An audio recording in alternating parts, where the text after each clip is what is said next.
Pessoal, boa noite.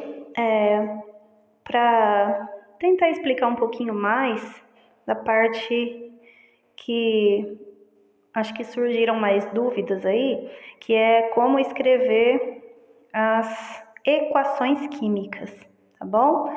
Então, a professora deu 3 exemplos, a professora Regiane, lá na aula do Centro de Mídias, ela deu 3 exemplos de transformações químicas que a gente faz, e ela pediu para a gente escrever as equações químicas de cada um. Então, existe uma diferença entre transformação química e equação química, tá? Transformação química é quando a gente conta que alguma coisa se transformou, tá? Então, se eu falar para vocês, eu deixei um pedaço de palha de aço, né, que é o bombril, a solã, eu deixei um pedaço de palha de aço na pia, molhado, e aí depois de um tempo eu fui olhar, ele virou ferrugem. Eu estou contando para vocês que aconteceu uma transformação química, porque era ferro. Palha de aço, para quem não sabe, é feita de ferro, tá? Na maior composição, e virou ferrugem. Então, eu tinha uma transformação química acontecendo, ok? Só que na química a gente tem uma linguagem específica para a gente poder se comunicar em qualquer lugar do mundo, é uma linguagem universal, e a química consegue escrever as transformações em forma de equações, usando símbolos e fórmulas. E foi isso que ela pediu, tá? Então, olha para a reação 1 aí. A água recebeu uma corrente elétrica, né? A gente jogou eletricidade na água. E aí tem uma setinha. Essa setinha significa que a água se transformou em gás hidrogênio e gás oxigênio. Tá bom? Então, como que eu escrevo isso em forma de uma equação química? O principal aí é a setinha, que significa que se transformou. Quem está antes da setinha é o meu reagente. Quem está depois da setinha é o meu produto. Então, a água se transformou em gás hidrogênio e gás oxigênio. Daí é só a gente trocar isso pelos símbolos, tá? Nas outras reações, a mesma coisa. Olha a 2. Você tinha gelo, você colocou calor, esquentou o gelo e ele se transformou em água. Só que, como a professora disse, nesse caso, a composição continua a mesma. O gelo é H2O, a água é H2O, e aí a gente tem uma transformação física, tá? Mas dá para escrever também em forma de equação, não tem importância.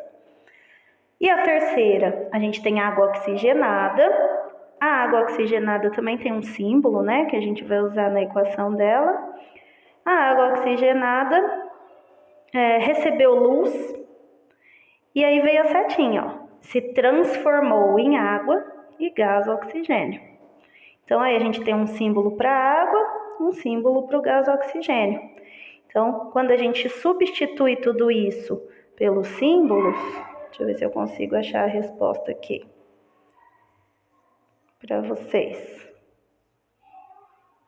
Ela colocou um em cada, né? Vamos ver. Tá, vamos ver essa primeiro, ó. A água é o H2O. Então, a gente trocou a palavra água pelo símbolo da água, H2O. O L é de líquido, ela fez essa explicação. A setinha significa que se transformou em gás hidrogênio e gás oxigênio. O gás hidrogênio é o H2, tem um Gzinho porque ele é gasoso. O gás oxigênio é o O2, tem o Gzinho porque ele é gás, né? Oxigênio.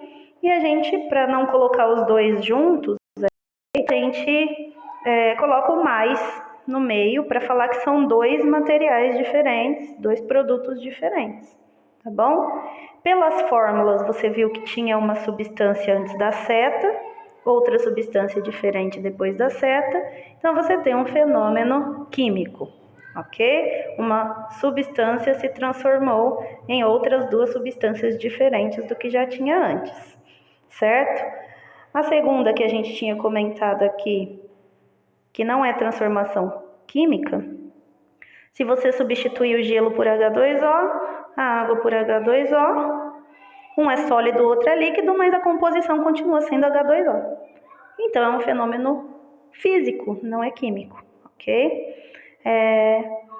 E a última resolução da água oxigenada, H2O2, né? Tem essa diferencinha aí na fórmula, dissolvida em água, que é o aquoso, ela explicou isso, transformou, que é a seta, em H2O e O2. Então, a gente tem um produto, um reagente, se transformando em dois produtos diferentes de como era antes. Por isso, é uma transformação química, tá bom? E para a gente montar equações químicas é desse jeito. A gente tem que ver quem que está se transformando em quem. Antes da seta, a gente vai pôr esses reagentes que estão se transformando. Depois da seta, a gente vai pôr os produtos. Separa eles pelo mais, quando for mais de um. E a gente usa os símbolos de cada uma das substâncias que a gente está usando na reação, tá bom? Espero que tenha ajudado aí alguma dúvida que vocês tiverem, ok? E é isso.